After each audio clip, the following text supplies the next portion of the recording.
Gente, eu continuo sendo Afonso, discípulo de Jesus em processo de restauração.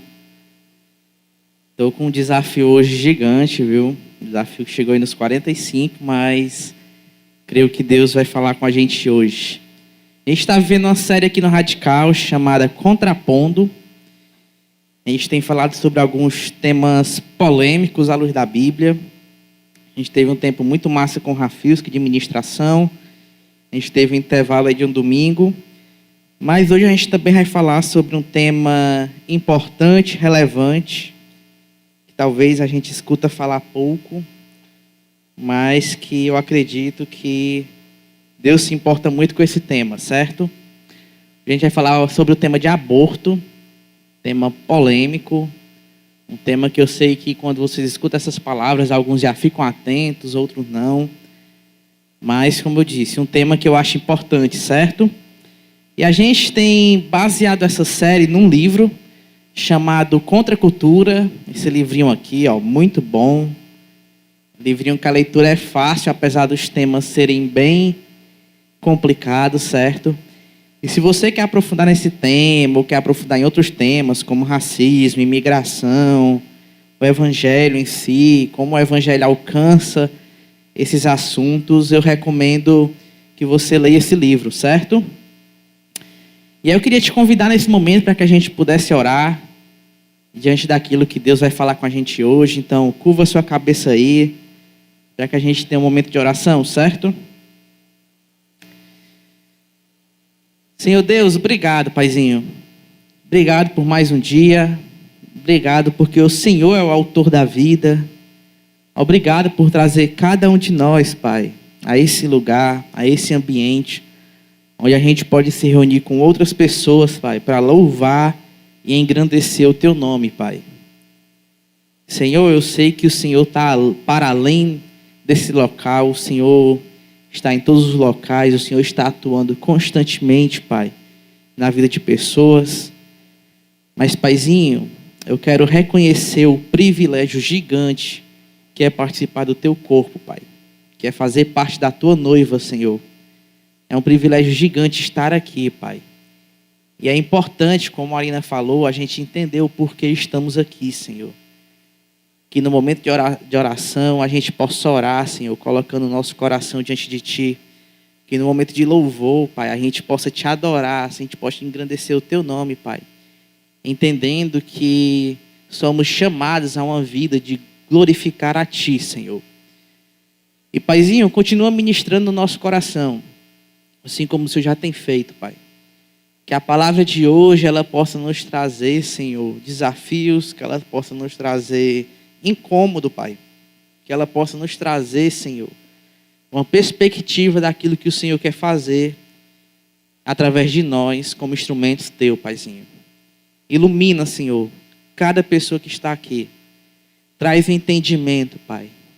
Atua na nossa mente, atua no nosso corpo, atua no nosso coração, Senhor.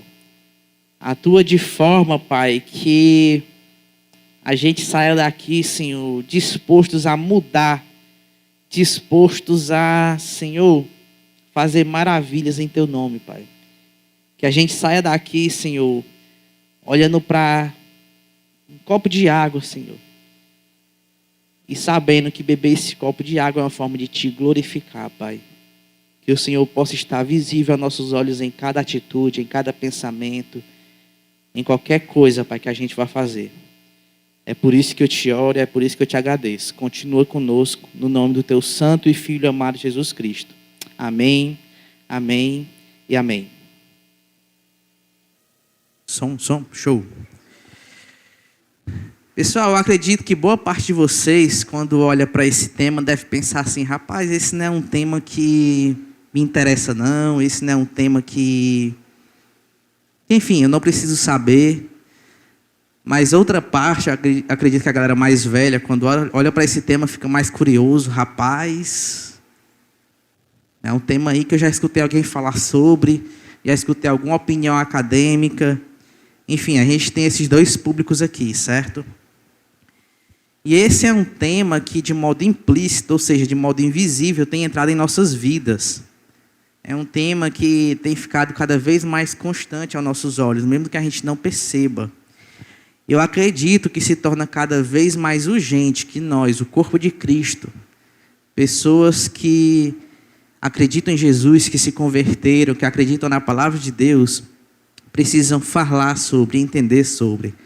A igreja de Jesus precisa falar sobre esse tema. Aqueles que são curiosos com esse tema, com certeza já ouviram falar na escola, já ouviram falar na faculdade. Eu sei que alguns de vocês já fazem faculdade. Alguém já ouviu aqui alguma opinião no campo acadêmico? E aqueles que não se interessam, talvez é porque não perceberam ainda que esse é um tema importante.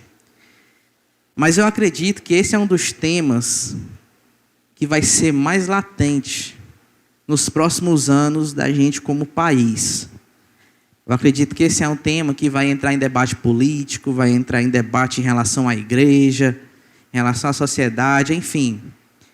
E eu não tenho, particularmente, certo? Falo por mim, boas expectativas para os caminhos que a gente, como país, vai trilhar em relação a esse tema. Vocês vão entender mais na frente o porquê. Mas eu acredito que os nossos futuros governantes, e aqui eu não isento nenhum, certo? De verdade. Eu não acho que eles tenham uma opinião cristã em relação a esse tema, a respeito dessa temática que é tão importante.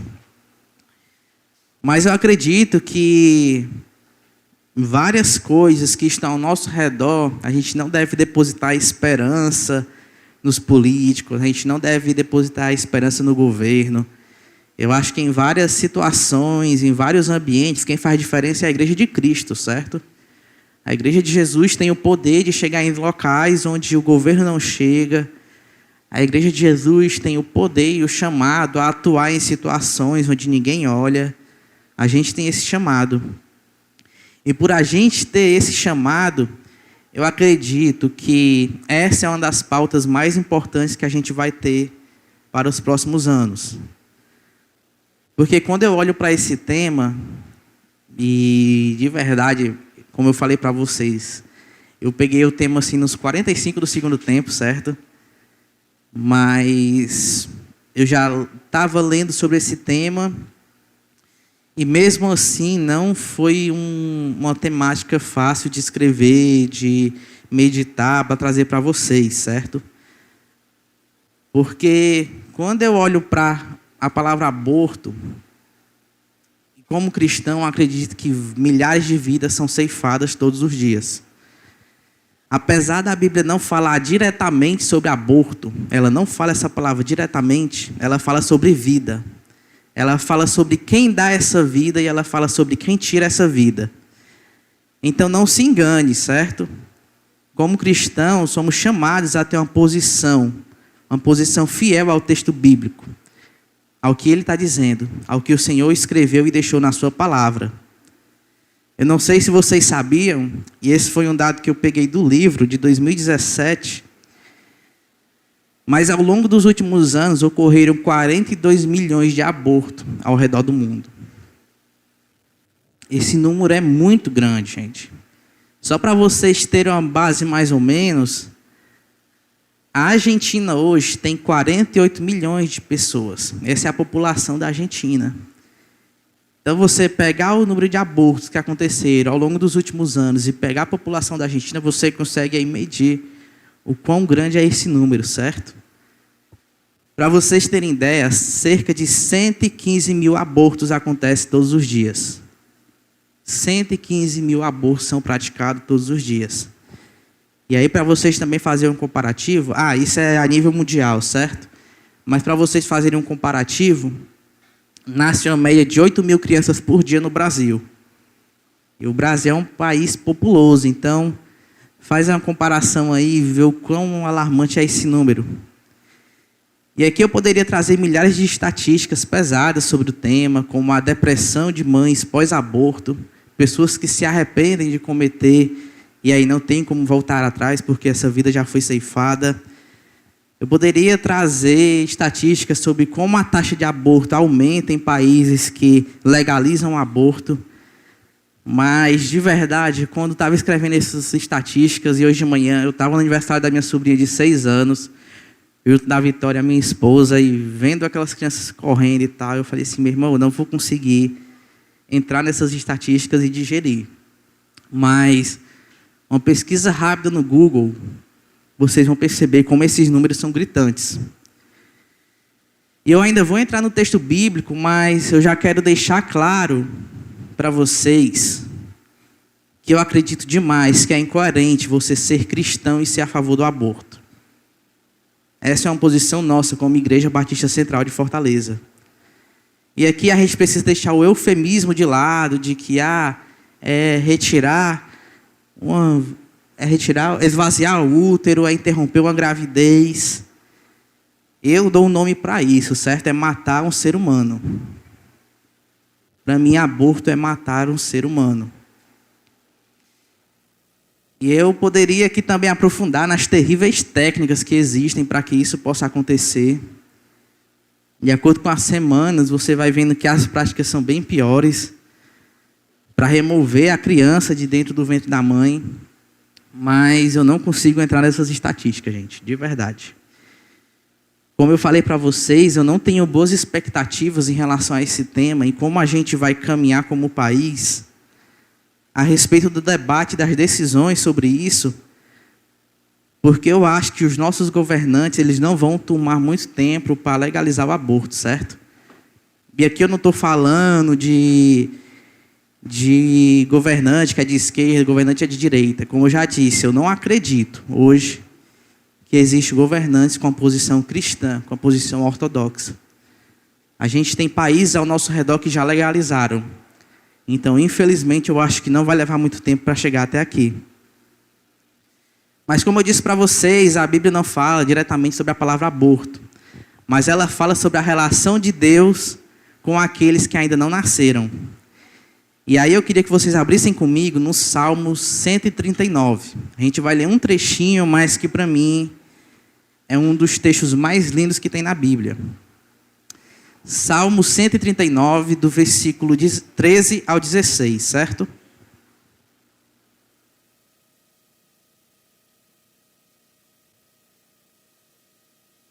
E aí um exercício assim, mas enquanto eu vou lendo aqui com vocês, penso um pouco nas estatísticas que eu falei, certo? E sobre como aquele que dá a vida, ele enxerga aonde começa a vida.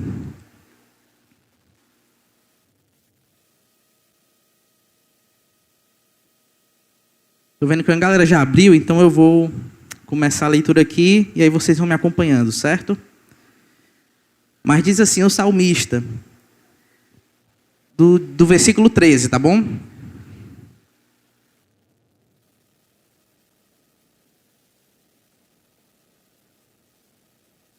Do 13. Deixa eu já lá. Pronto. Ó, quem não achou, pode acompanhar comigo no telão, certo? Mas diz assim: Tu formaste o meu interior e me teceste no ventre da minha mãe. Eu te agradeço por me teres feito de modo tão extraordinário. Tuas obras são maravilhosas, e disso eu sei muito bem. Tu me observavas quando eu estava sendo formado em segredo, enquanto eu era tecido na escuridão.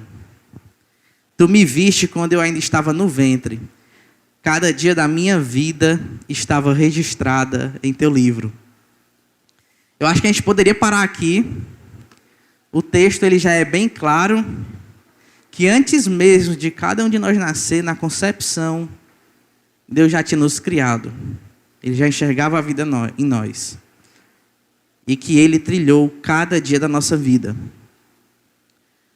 A academia geralmente discute quando é que a vida começa e algumas pessoas com motivações até genuínas tentam forçar algumas argumentações, mas que são argumentações forçadas a respeito do tema, incoerente, que a vida começa quando o coração começa a bater ou quando existe atividade no cérebro.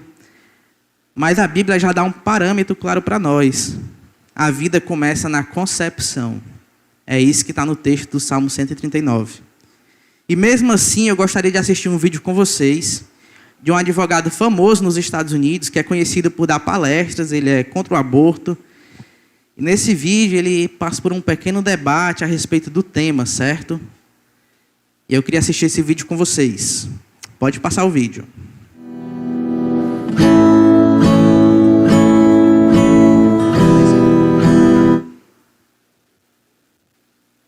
Acontece nos melhores.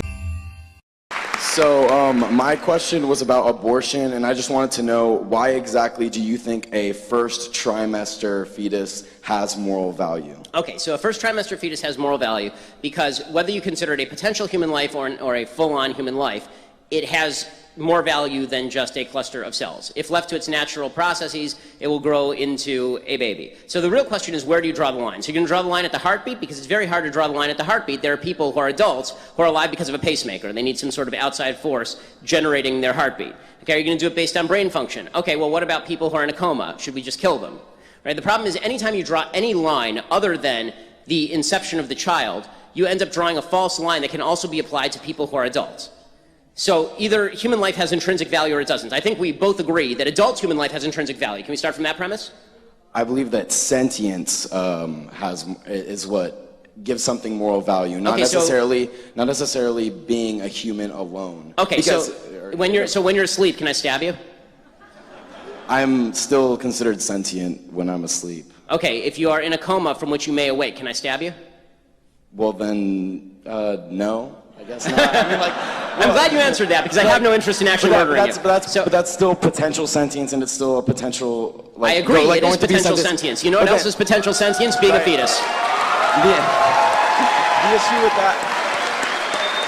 The issue I have with that, though, is that if I'm in a coma and I'm not doing anything to anyone, I'm not causing any issues amongst the world. Whereas an unwanted child may or may not be a burden to people. Okay, well, there are lots of people who are unwanted, right? I mean, there are lots of people's parents who are unwanted, right? We're a bunch of college students.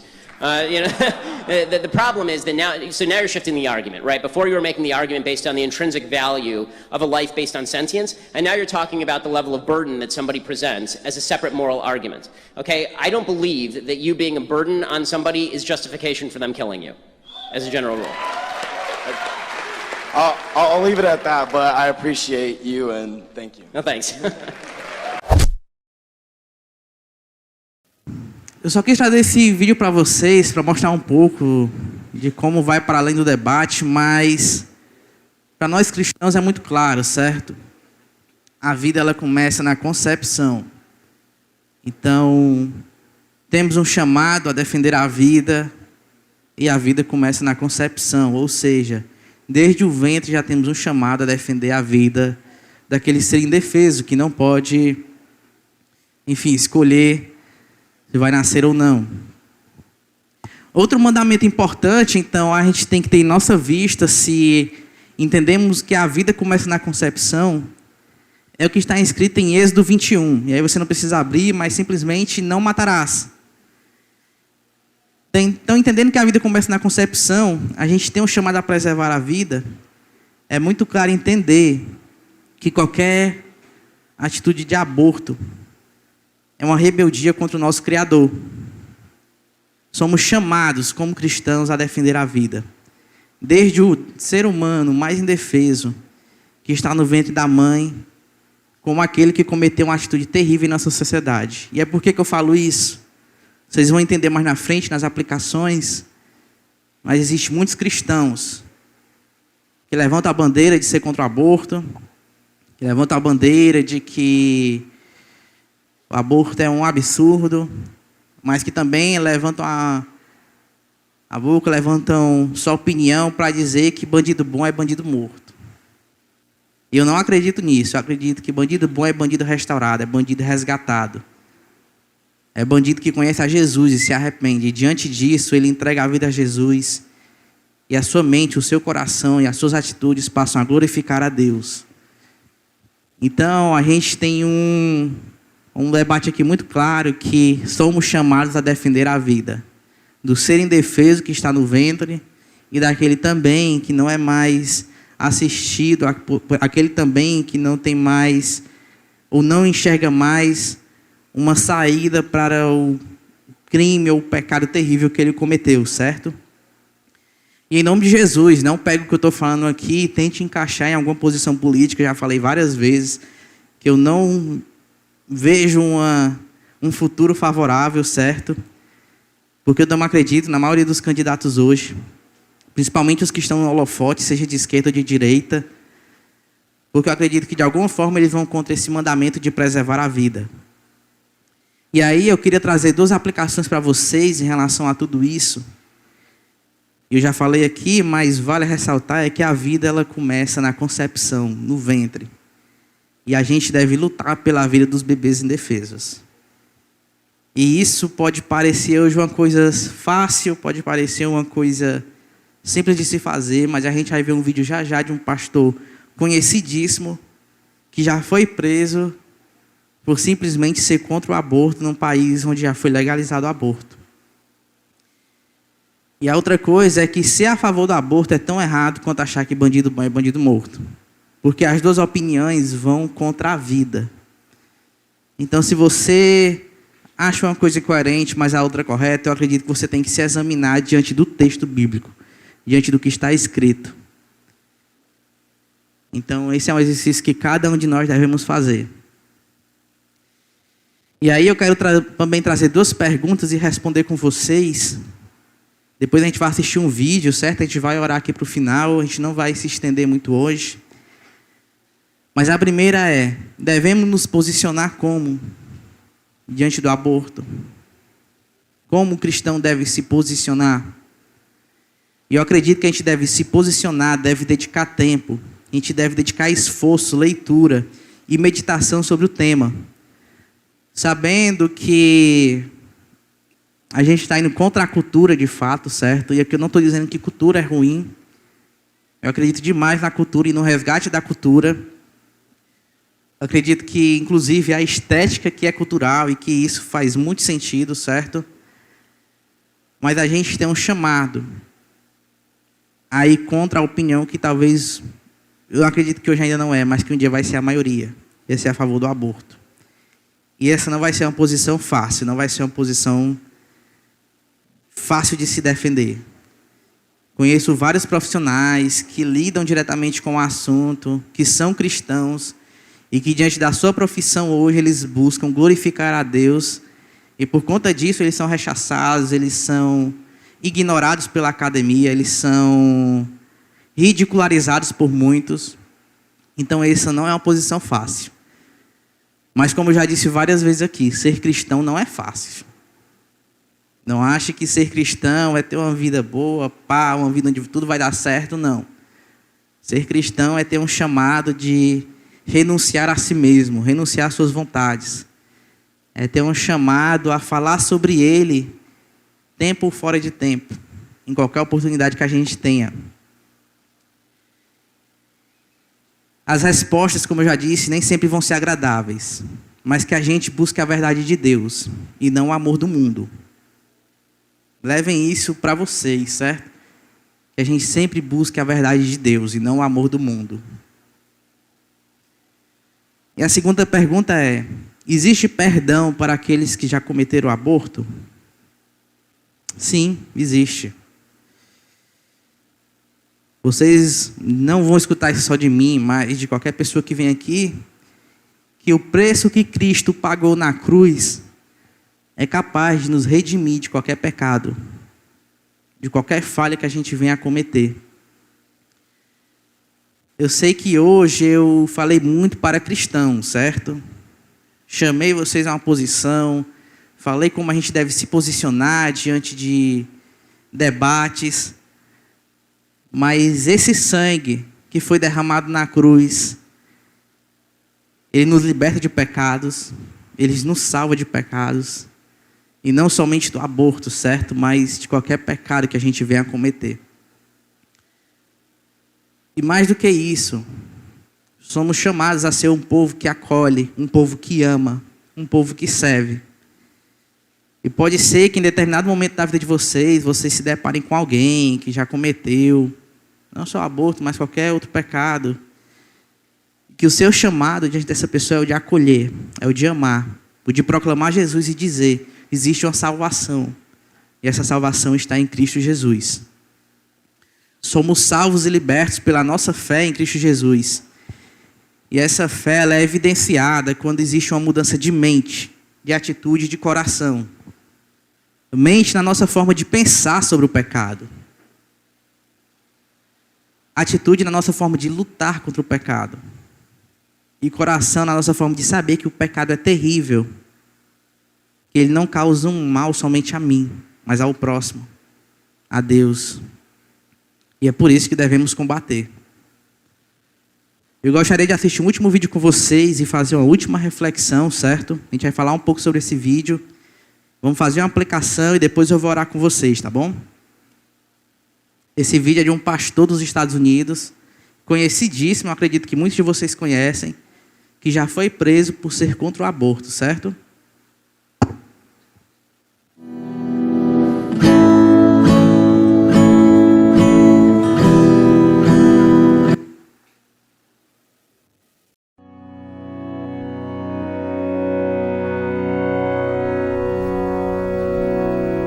It's a magnificent thing. The only newly originating life in the universe that comes in the image of God is man. The only newly originating life in the universe that lasts forever is man. This is an awesome thing. And as everyone knows, that reverence is not shared by our new president, over whom we have rejoiced.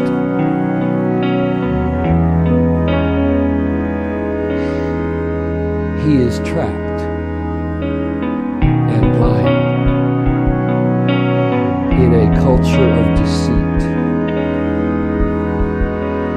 And on the 36th anniversary of Roe v. Wade last Thursday, he released this statement.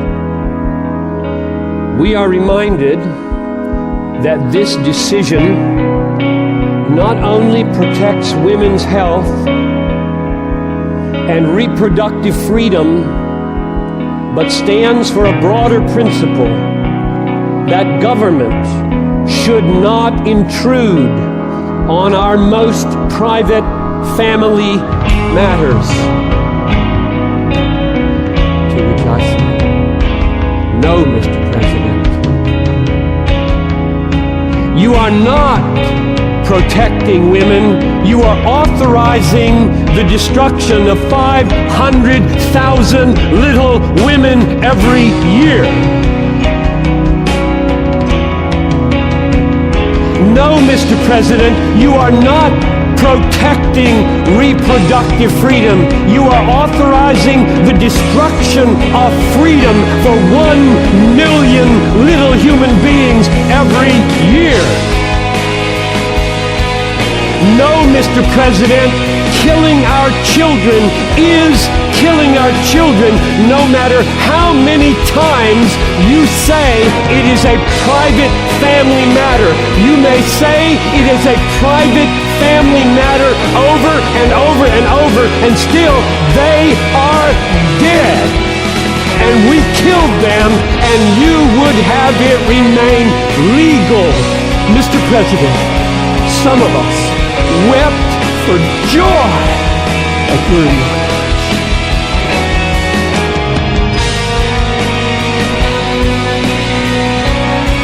We pray that we would we have suffered.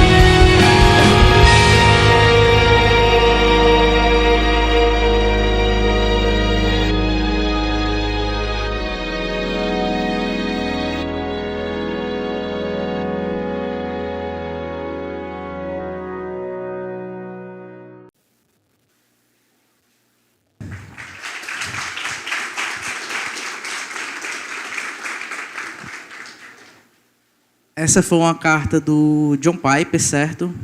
Ao presidente, no ano em que foi legalizado o aborto. E o John Piper, ele não... Pode falar, Júlia. Oi? Tu coloca duas palavras-chave no YouTube. Três, né? O John Piper, aborto, Barack Obama. Pronto. Tá bom? Mas ele escreveu essa carta para o Barack Obama no ano em que foi legalizado o aborto nos Estados Unidos, e a única atitude dele não foi somente essa. Mas ele continuou falando diversas vezes de púlpito que aquela não era uma decisão sábia do governo e que ele continuaria orando pelo governo. E diante disso ele foi preso, não só uma vez, mas várias vezes. Detido, na verdade, né? Por conta da sua opinião. Eu falei aqui em determinado momento da pregação que hoje é fácil a gente se posicionar. Mas será que daqui a alguns anos, daqui a alguns meses vai ser?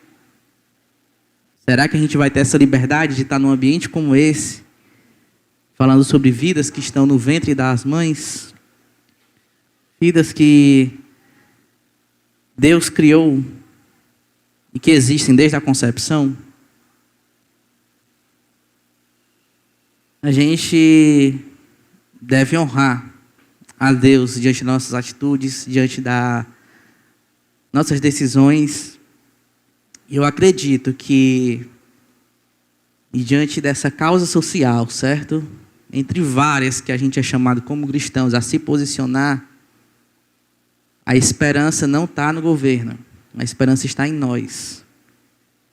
É a Igreja de Cristo, de várias formas, que pode atuar diante dessa causa social e fazer a diferença.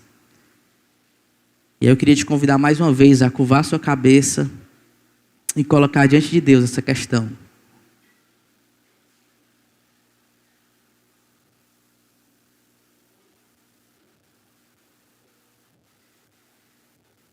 Senhor Deus, poderoso Deus, o Senhor é quem dá a vida e o Senhor é quem tira, Pai. A palavra de Deus diz que uma folha não se move se não for da Tua vontade, Senhor. Eu acredito que cada vida, Pai, que é gerada desde a concepção, e que, como o Senhor diz no texto, que o Senhor teceste no ventre de cada mãe, Pai. Cada vida, Senhor, é feita para Te glorificar.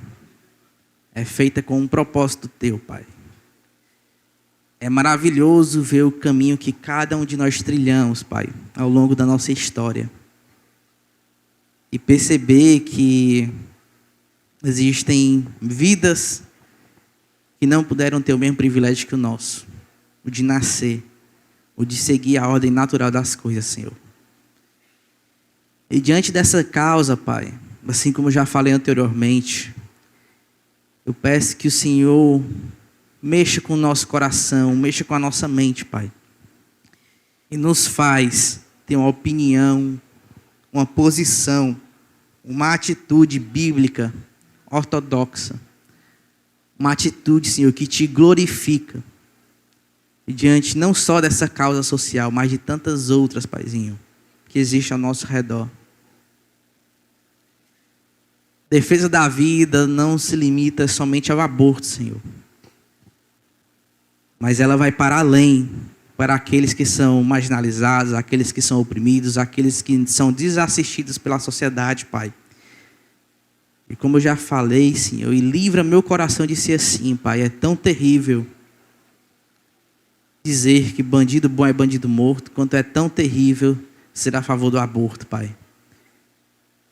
Para mim são duas posições, Senhor, de apoiar, de ser negligente diante de um assassinato, Pai. E, Paizinho, traz um coração sensível a essas coisas. Traz um coração para cada um de nós, Pai, que chora por essas coisas, Senhor, e que busca fazer a diferença ao nosso redor, Pai. Mexe com o coração de cada um de nós, Pai.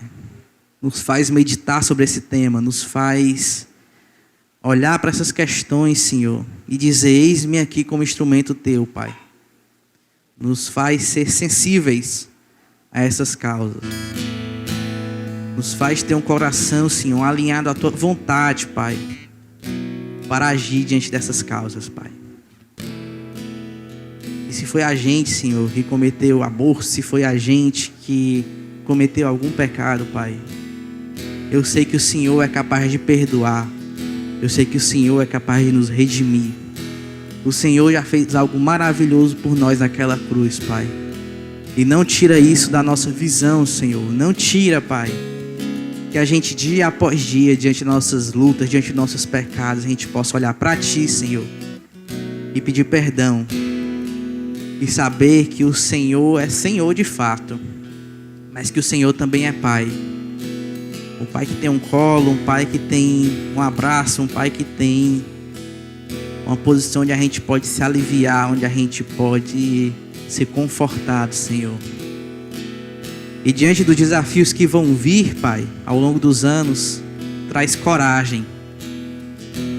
Traz um coração, Senhor, disposto a honrar o Teu nome diante das causas que o Senhor vai colocar aos nossos olhos, que a gente vai achar um absurdo, Senhor. É por isso que eu te oro e é por isso que eu te agradeço, Pai. Tem misericórdia, Senhor.